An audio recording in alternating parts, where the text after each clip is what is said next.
there, my name is Jordan Leroy Hansen, also known as LeDev, and I'm here to cover pretty much the starting of the second week of spoiler season.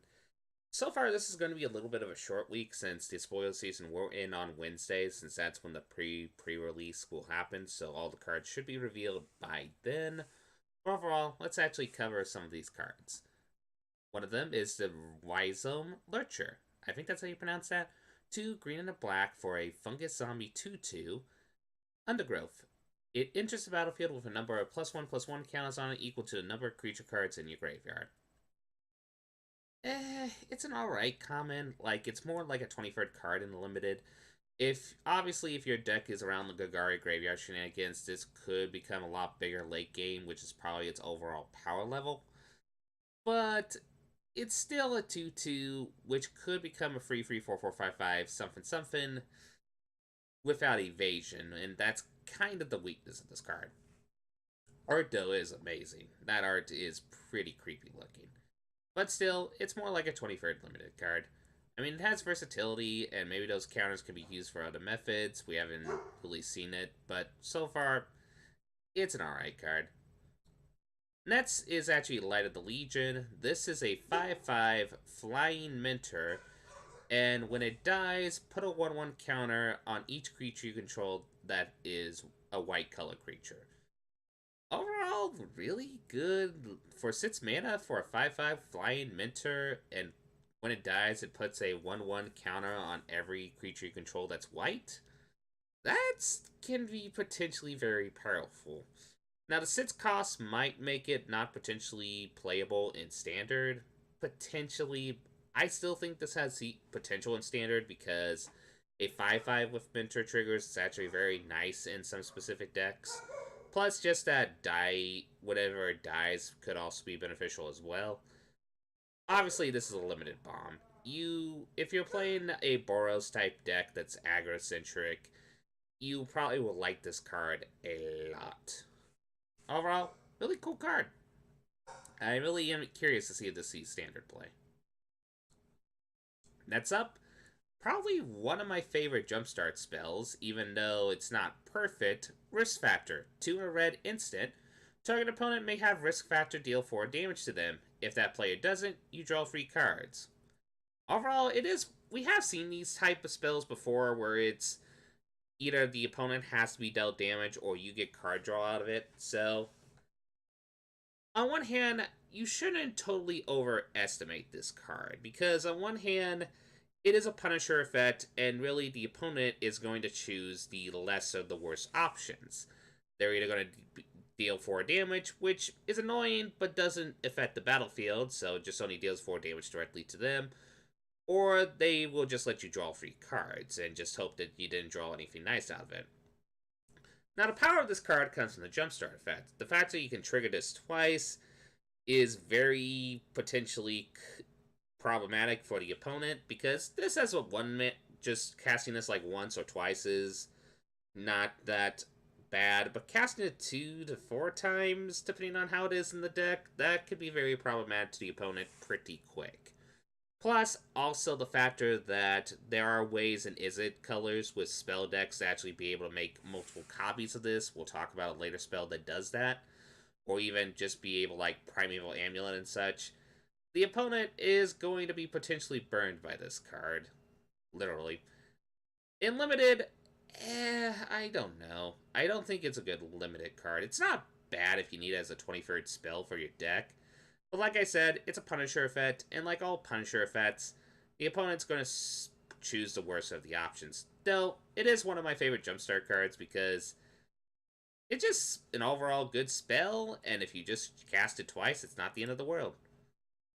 Really good card. Next, a board wipe if you are playing Weenies. The City White Bust. 1 and 2 white for destroy all creatures with toughness 4 or greater. So obviously this is purpose is for kind of like a Weenies-like deck who wants to try to get in with their small creatures, but there's like a big creature or even a couple big creatures blocking them and maybe killing one of their creatures. This board wipe main purpose is to actually just deal with that. Now, honestly, this is probably only going to be one that's going to be used in Weenie-style decks, because Remember, it's all creatures, so that's including your creatures. So if you playing this in a mid-range deck, there are going to be circumstances where if you have like some creatures that cost toughness 4 or greater as well, then this card might be more detrimental to your gameplay strategy than it is beneficial. Now, there are a majority of mid-range stats that only run like free freeze and such, which could still benefit from this. I do like how this kind of kills some creatures that are hard to kill, such as, say, Carnage Tyrant is one I could think of right off the bat. And other cards that you don't that if you don't that this board wipe can target that you can't target them because well hexproof. It's a good card. You'll probably see standard play in the right decks, but the question is if a Wings deck is going to exist with the assistance of Goblin Chain Whirl. That is a potential problem for this card to see play. Or not even the card, more just the possibility of a Weenies deck in general. Still, really good board wipe. You'll probably see standard play in a deck, we just need to see it. Next up is, I'm going to need to remember the exact translation of this, but it is the Corpse Troll, or Bien Hasul, as I think it's pronounced. It's one in Gagari colors for black and a green for a 4/4 with trample, which is really nice. And then at the beginning of your upkeep, exile a creature card from your graveyard. If you do, put a 1/1 counter on Corpse Troll. If you can't, sacrifice Corpse Troll. Black and a green to discard a creature card, put a 1/1 counter on Corpse Troll. Overall, this is a potential bomb for limited. I mean, the problem is we are in a lot of. We might be potentially seeing a lot of removal that could kill this card. But if you're able to get away with putting 1 counter on him, this card is absurd for limited. This is probably a bomb, especially if you're in a deck that can feed creature cards into the graveyard. This can get big and big. Now, the one con to this card in limited is that there is going to be a point where this card will die. Hopefully it's to the point where you win the game, but if the game does sturtle, like if the person has like a really significant big blocker or such and you can't go through damage with this, or they have like a death touch creature or something, then this card is kind of a dead card. But the fact that it gets bigger and bigger and bigger, and the fact that you can actually fuel the engine by just discarding a creature card, which in general makes this bigger, is absolutely pretty cool. Now, the one con to this card, and it's a really big con, it is a card that is kind of a nombo if you're playing with Gagari colors, in the sense that if you're trying to rely on a lot of over or undergrowth spells, then well, you're destroying creature cards in your graveyard, so then your undergrowth spells later game becomes less effective since you're destroying the creatures. Yeah, that can be very problematic. Will it see constructed play? Eh, maybe. I don't think so, because we are going to be in a removal citric meta, and this can die to a majority removal that's currently in the meta.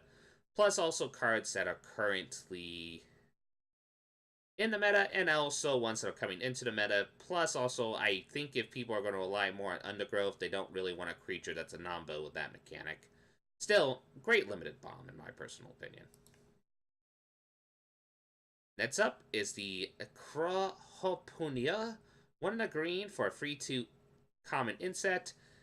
It has reach, and what it does is it has the ability that when it enters the battlefield, for each creature that's in your creature card in your graveyard, it gets a temporary boost until end of turn, and then it fights a target creature that an opponent has that has flying. I think that's how it's pronounced. Let me make sure. Choose target creature. Yep, that's what I thought. And it's a May, so you don't have to absolutely fight the creature if you don't want to. Overall, as long as you treat this as kind of like a plummet that can just be potentially a free 2 when the opponent doesn't have a creature, it's a fine card. It's a fine green creature, and the fact that you can use it for a late game removal spell against a problematic flyer is kind of gravy on top. Good limited card, not a pack one, pick one per se, but it's just nice in limited because at worst it's a 2 mana free 2. At its best, it can be a good kill spell. In standard, maybe.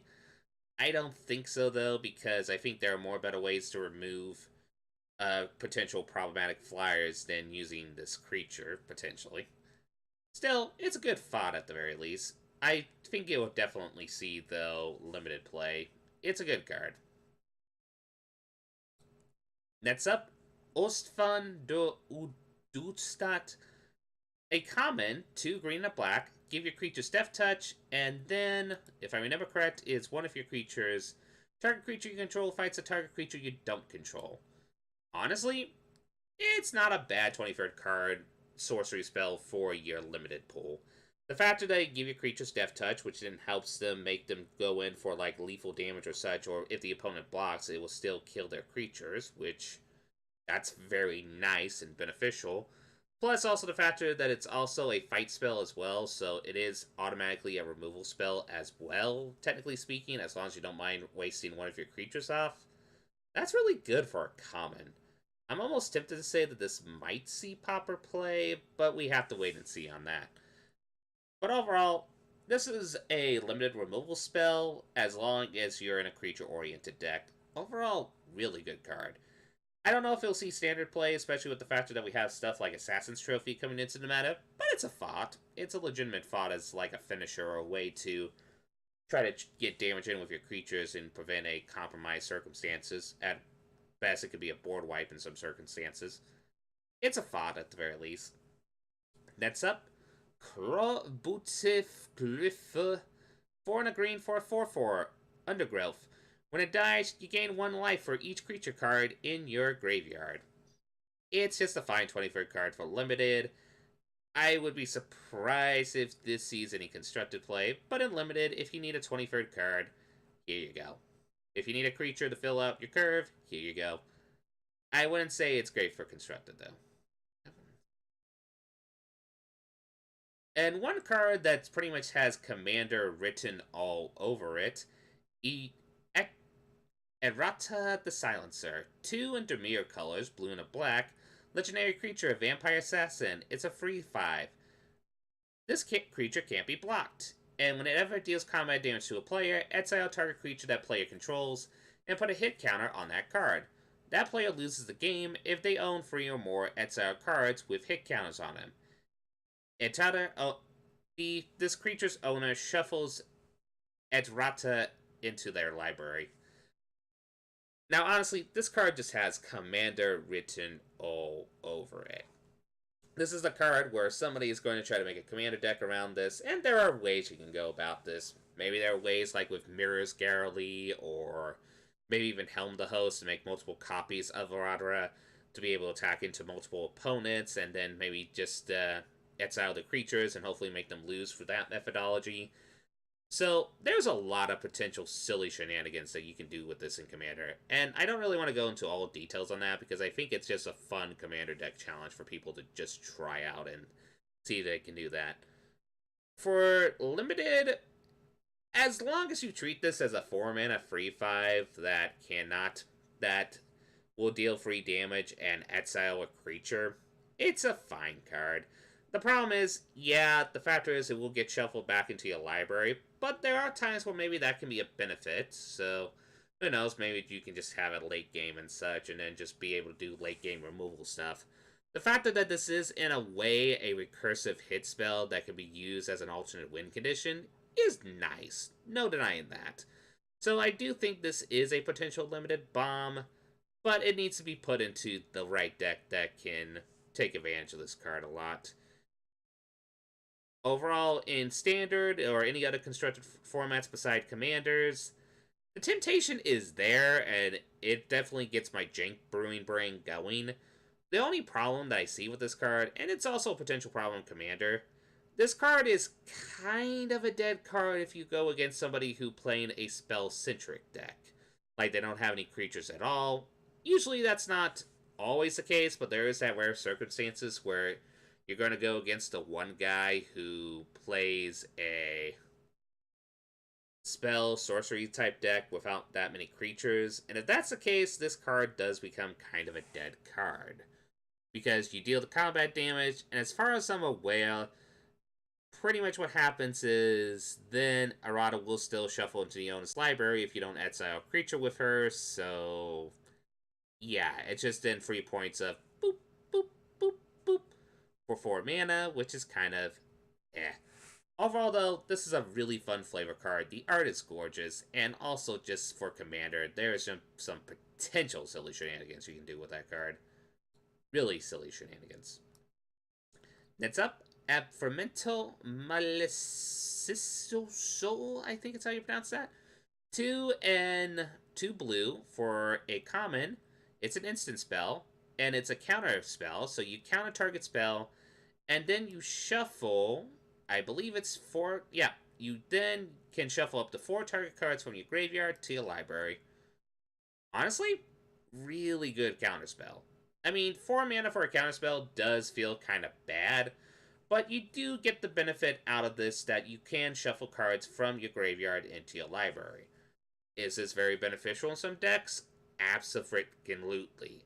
Because think of it like this. Think if you're playing a control deck, like let's say Sultai Control, and you use cards like Assassin's Trophy, then you use the counter Serviere spell, and then for 4 mana you counter another spell with this, and then you can shuffle back Assassin's Trophy and the Serviere counter spell back into your deck. Or maybe even a card you had the mill for just because you wanted to try to draw something else, and then just shuffle that back into your deck if it's a potential beneficial card. That's very powerful. I'm almost tempted to say that this might see Pauper play. 4 mana counterspells are not that popular in Pauper, especially when you have 2 mana counterspell.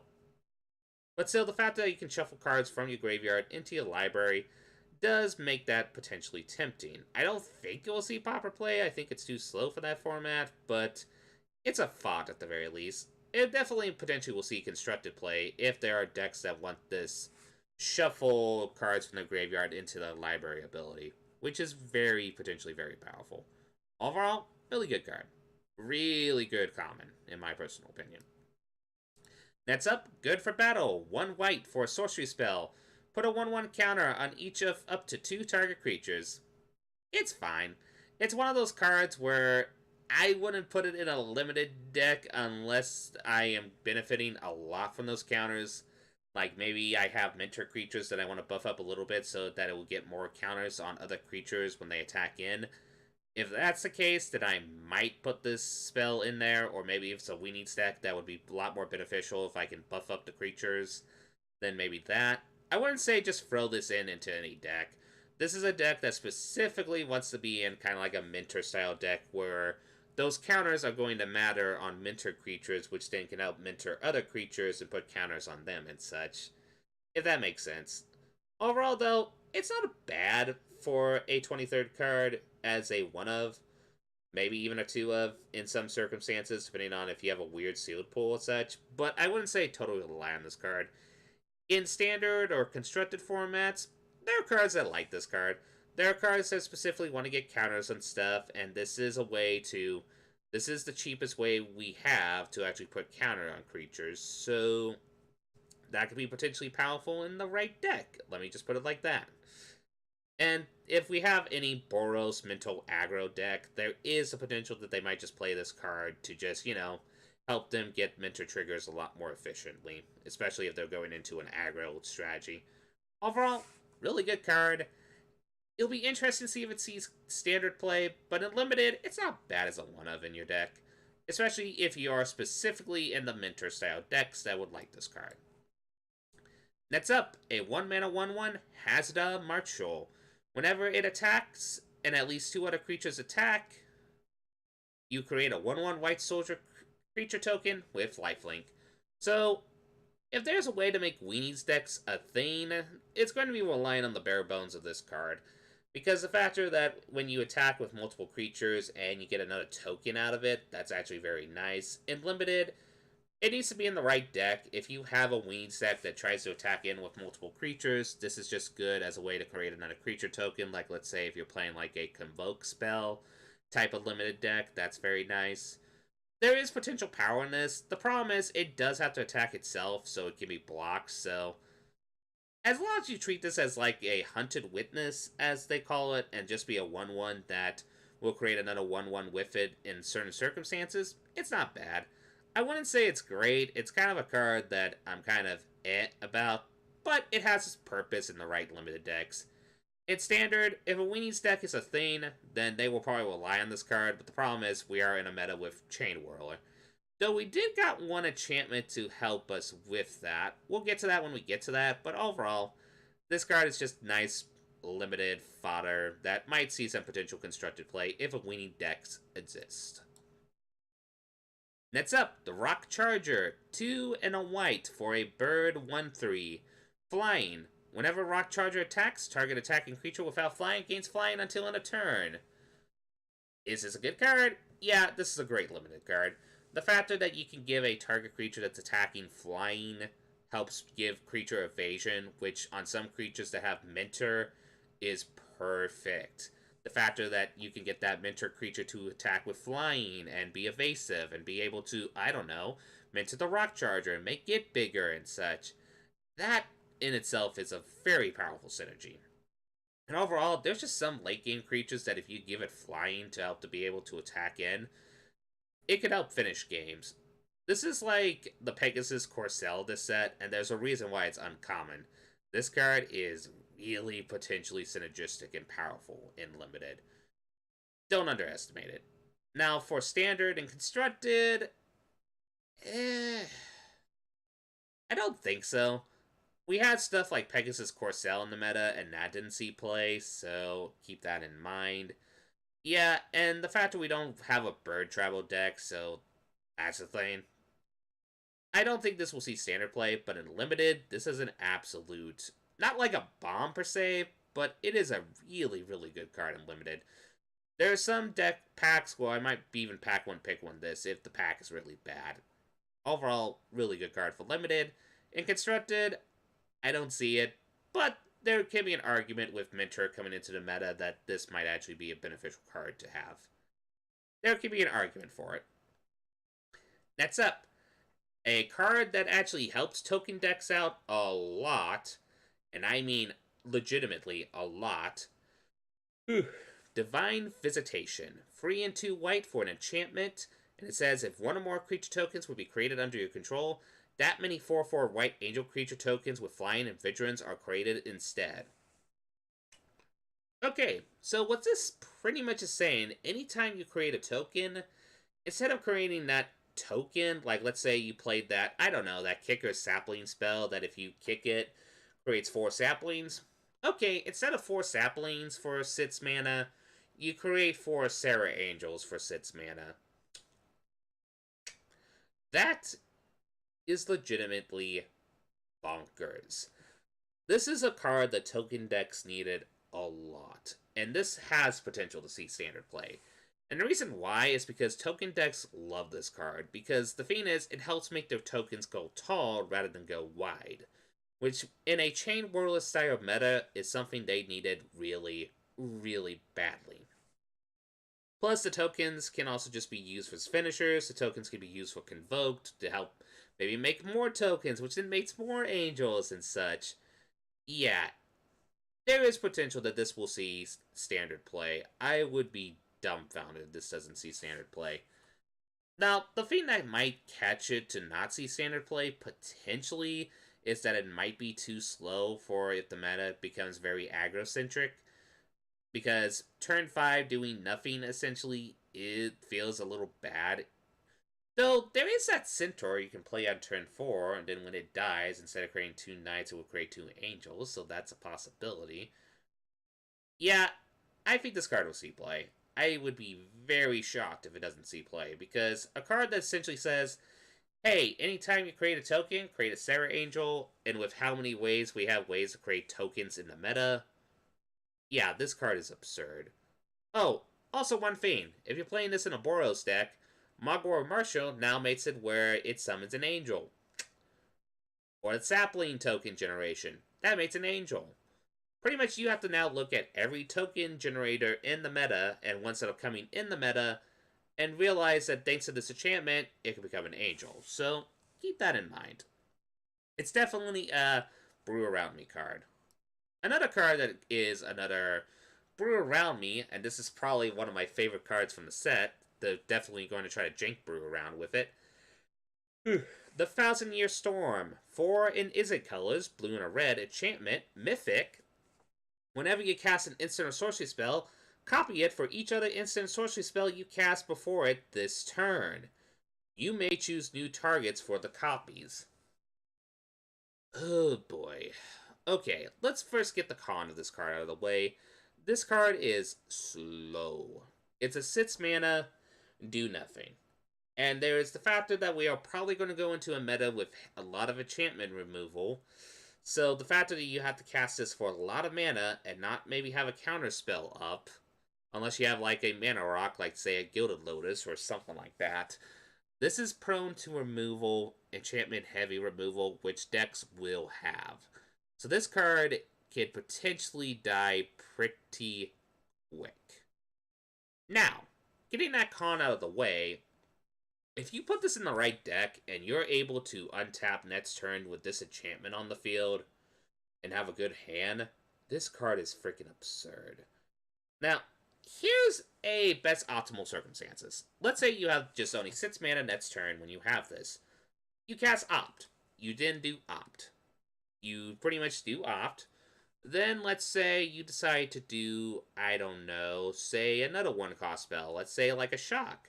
Oh hey, you cast a second Shock, which then deals like 4 damage. Okay, then let's say then after that you decide to spend 2 mana, say on a Lightning Strike. Oh, since you cast 2 spells, it copies it twice, so then now you deal 9 damage. And then, oh, I don't know, then maybe you can cast that Snapcaster Mage-like spell and then deal, and then Servier a lot of times, and then be able to cast multiple instances of spells in your graveyard. I mean, seriously. I'm just talking about just rare circumstances, but think about, like, say, there's just some weird, stupid combos you can do with this. Like, let's say you cast a bunch of cheap spells, and then be able to cast, like, free instances of, oh, I don't know, maybe that blue-black spell that allows you to discard a card from your opponent's hand if you choose it. You can make someone empty their hand out real quick. You could also do a lot of burn damage. You could also maybe even generate a lot of tokens and such, which then maybe could potentially become angels in a Jeskai style deck and such. Seriously, I don't know if this will see competitive play, but this is a really great, hey, brew around me type card.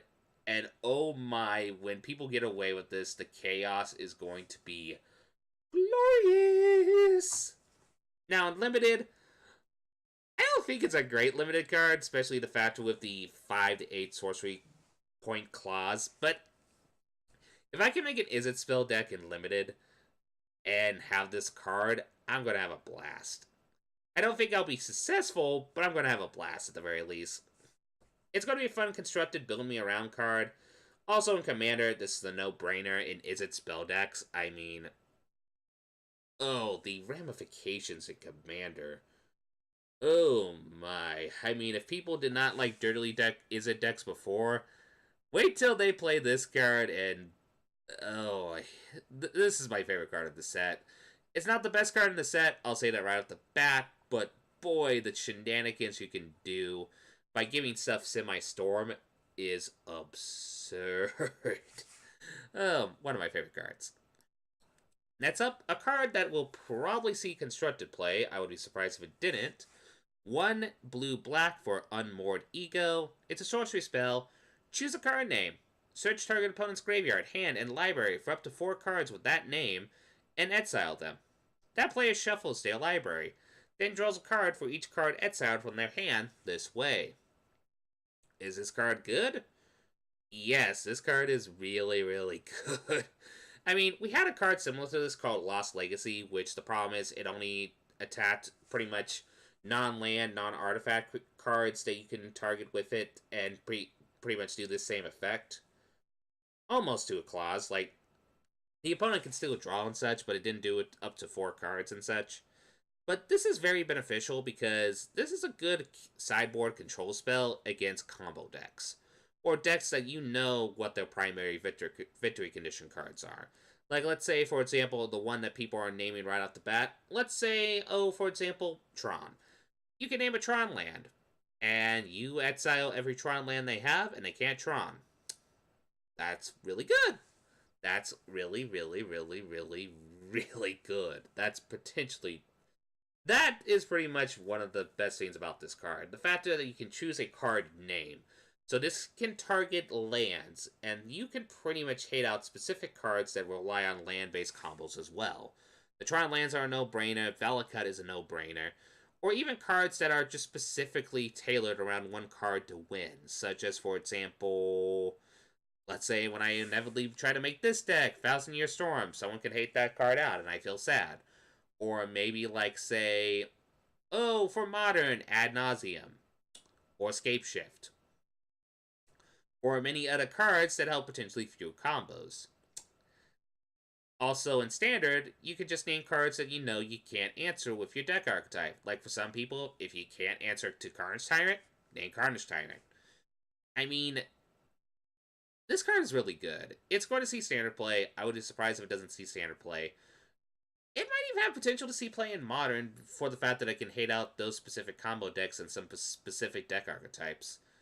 In Limited, no. This is going to feel like a bad rare. I mean, it might not be a bad sideboard card at the very least if you're in these colors and you know that there's a problematic card you can't deal with first game, and during the second game you sideboard this in to hopefully name that card off and hopefully get the opponent to not have those cards in their deck. That's a potential, but usually these type of vets in Limited are just kind of But overall, great constructed card. It's going to see constructed play. I would be dumbfounded if it didn't. Next up, a card that is probably, in my opinion, one of the worst cards in the set. Wand of Vertebrae, a 1-mana artifact. Put the top card of your library into your graveyard, and tap it to exile Wand of the Vertebrae. Shuffle up the 5 target cards from your graveyard into your library. No, no, no, no, no. Here's the thing. People are probably looking at this card right off the bat and be like, oh, I could use this to feed like Undergrowth and such, right? No. Here's the thing. In limited formats, you want cards that are effective to your overall gameplay strategy, yes, but you mostly want creatures to help benefit this strategy. Artifacts in general, especially ones like this where you can't look at the card and see what you're kneeling, can be potentially very problematic. That could accidentally kill you in some games, especially if you mill your bomb or something and such. And the 2 ability, while nice, it's just prolonging the game not in a beneficial way to your overall gameplay strategy. It's just... I don't see the potential of this card. This card just seems really, really bad to me. I mean, maybe it feeds Undergrowth, maybe in Limited, in Constructed, maybe there's some decks like Agari Commander decks that like this card. That's a potential. But overall, I really don't see it. This is probably one of the worst cards from the set, in my personal opinion. Next up, a card that's probably going to see mostly Commander play, but it'll be interesting to see if it sees play in Standard. Attribute Spider, 5 and 2 green for a creature spider. It's a 5/7 with reach. Undergrowth, when you cast a spell, reveal the top X cards of your library, where X is the number of creature cards in your graveyard.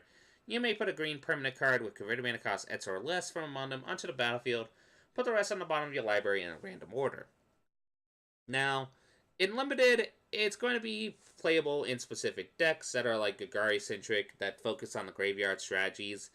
I say this is playable in Sealed because at worst you get a 7 mana 5/7 with reach, which will help you block some annoying blockers in the game. Plus, and this is a big plus, the fact that you can get a green permanent from your library, potentially. Now, what people need to remember is that some people are kind of being pessimistic about the fact that it has to be a green mana spell or green mana permanent.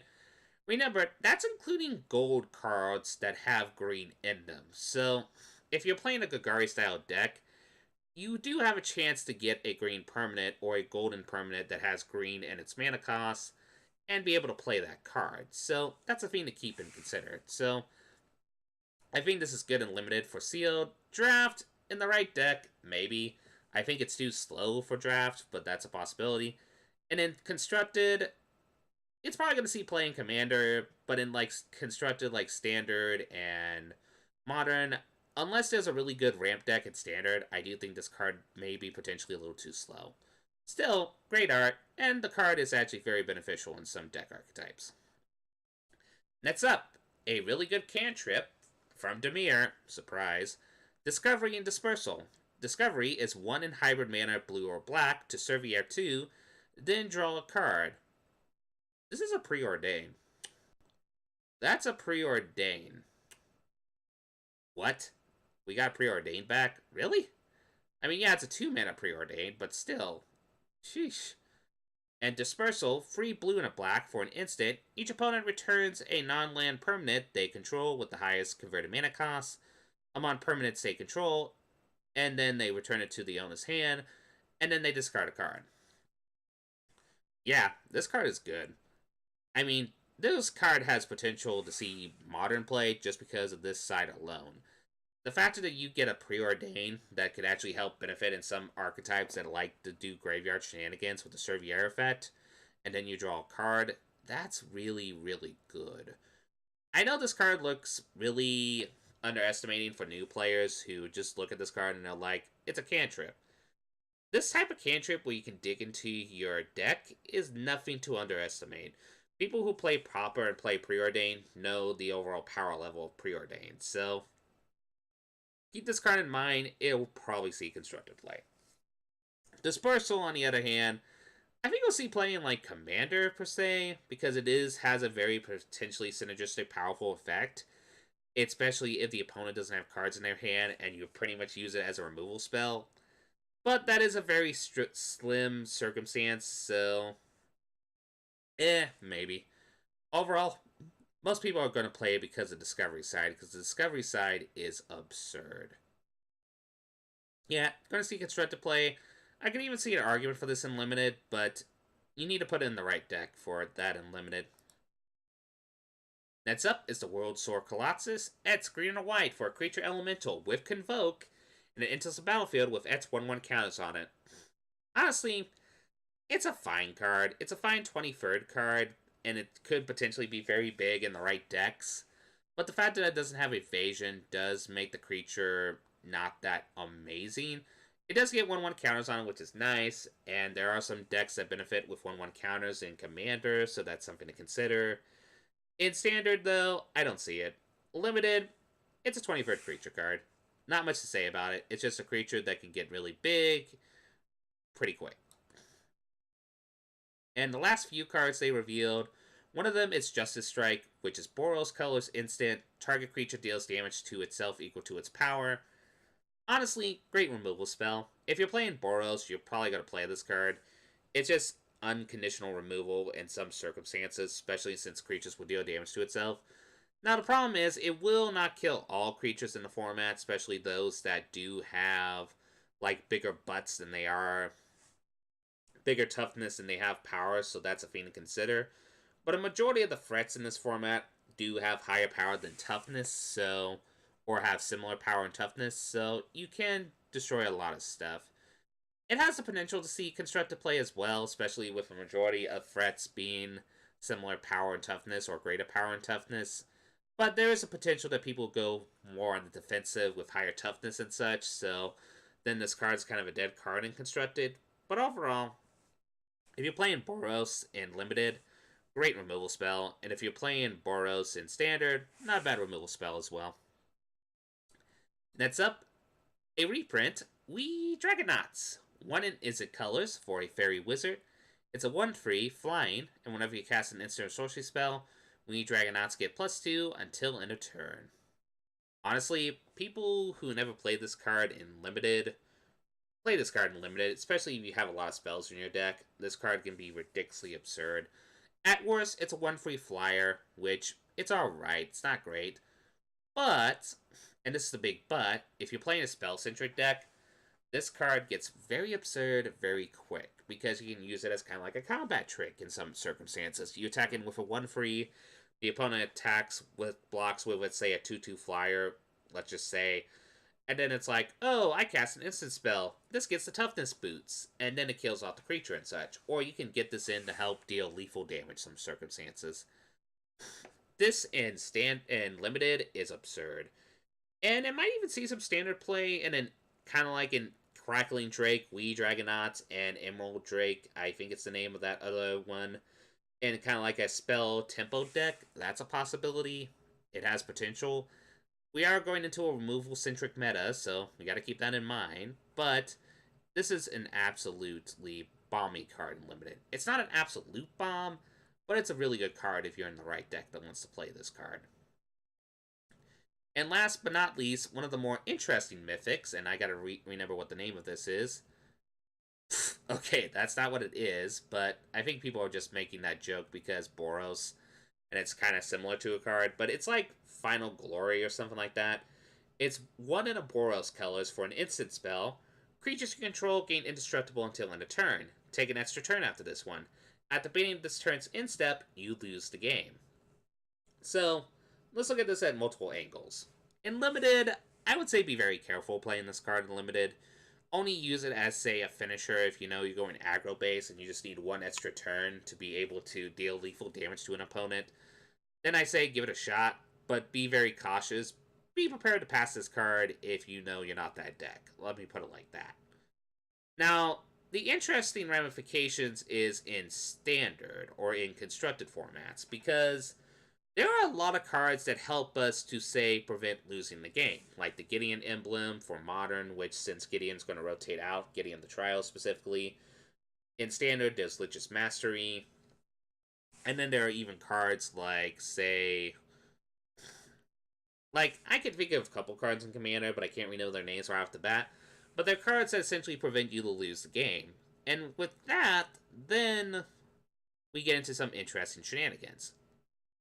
Now, one thing Wizard did confirm with this is the factor that the creatures will stay indestructible for the rest of the game. So that is potentially very powerful. Like, you can probably make a modern deck where you play this and play Final Fortune and play all the other extra turn, but you lose the next turn type of spells that we got in the meta, and just go off with a potentially silly synergistic deck with having ways to prevent you losing the game, like with Gideon or with Lich's Mastery or such. So that's where the power of this card lies, in janky brews like that.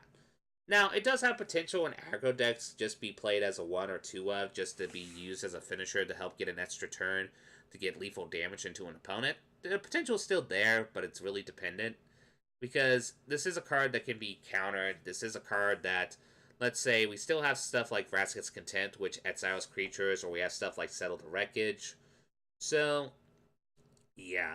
I think it's going to be potentially see play in janky brews, but I don't know about competitive play.